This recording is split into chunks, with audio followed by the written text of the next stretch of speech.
Sabi ni Kuya Paulo, Madam Speaker, my vote could, ano yan? Could gone to, ayun na? Ayan, yan. Pakinggan natin. Yung tagpo na yun, Nelson, ha? Sige. Marcoleta,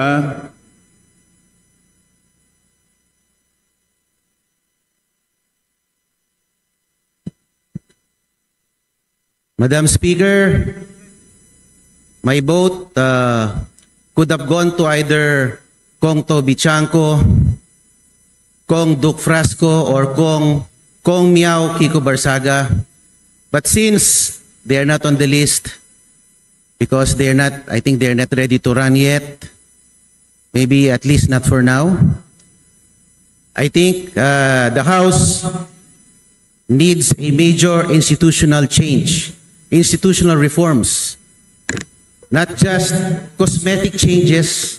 We are not honoring anyone Point of right order, now. Madam Speaker. We will proceed with the election. Point of order, Madam Speaker. Secgen, please proceed. Yon. Ayun, so bigla siya pinutol. Sabi niya, we are not honoring anyone right now. Proceed with the election. So, ano lang pala, ang pinapayagan lang ata ay boboto ka ba kay kung Faustino D or hindi. O abstain ka. O abstain ka. Ayun.